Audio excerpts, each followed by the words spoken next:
The Bourne Conspiracy was developed by High Moon Studios and it was published by Sierra Productions and released in around 2008. And it's basically the or the game version of the movies of the Bourne trilogy. And what I can say about the Bourne Conspiracy, Robert Ludlum's The Bourne Conspiracy, is that I would say this is the best movie licensed game that anybody has ever created. Now, with that being said, most movie tie-in games and movie licensed games are pretty garbage to begin with.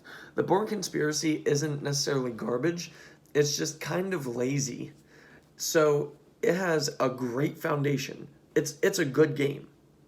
Play it at least once. It's a good about 5-hour game. It has a great foundation in the gameplay and somewhat the narrative.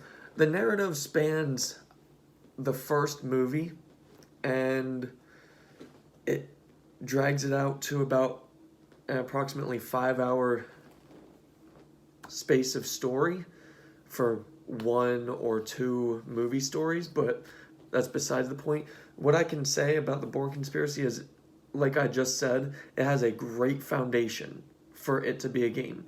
Everything about the base of the game is great, 10 out of 10.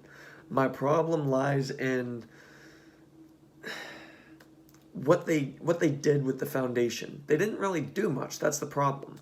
So it has a great foundation. It has great gunplay, has great fighting mechanics, but they just kind of made it, played it, and said, meh, it's suitable, and then they released it.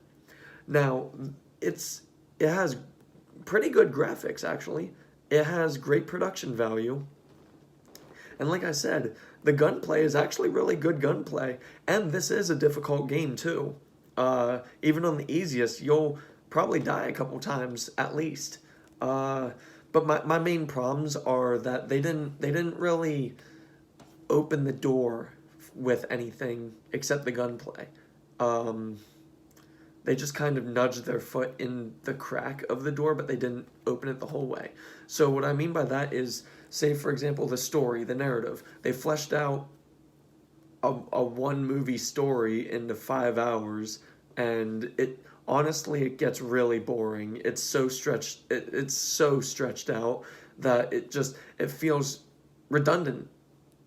Not even by the end, by like the halfway point. And on top of that, the gameplay itself, while it has good gunplay, there's really never any variation other than gunplay and the fighting.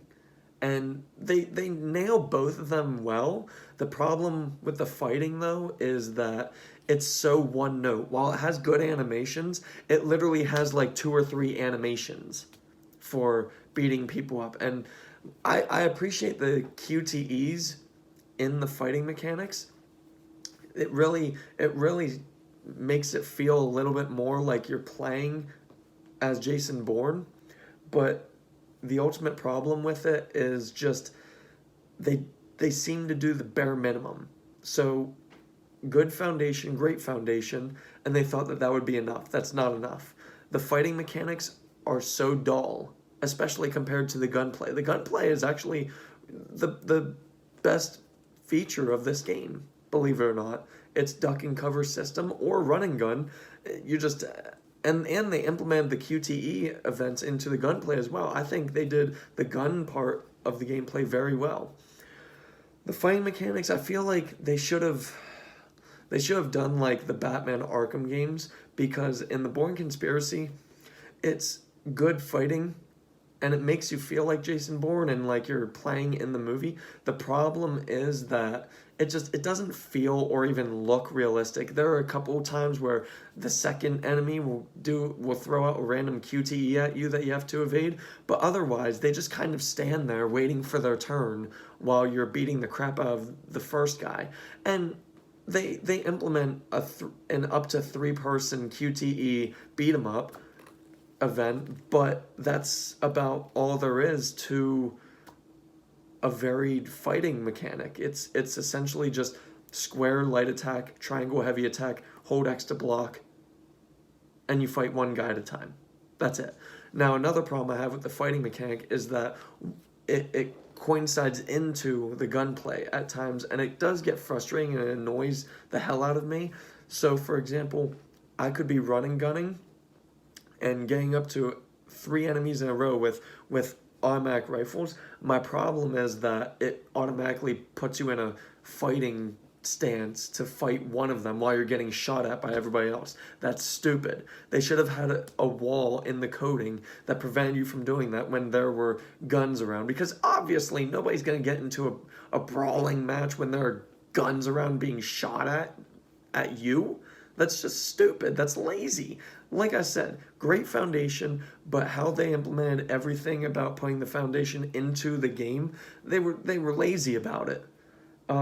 Another thing too, Jason Bourne looks nothing like Matt Damon. If you want my honest opinion, this dude looks like Daniel Adair, the drummer from Nickelback.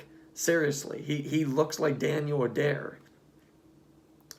Otherwise, though, I mean, it's not a bad game by any means. It's just not even been there, done that. It's just more like you could have done so much more. You had the potential. You can see the potential while playing this game. But they failed in wanting to innovate. They had a great innovative and inventive foundation, but that's all they had in it.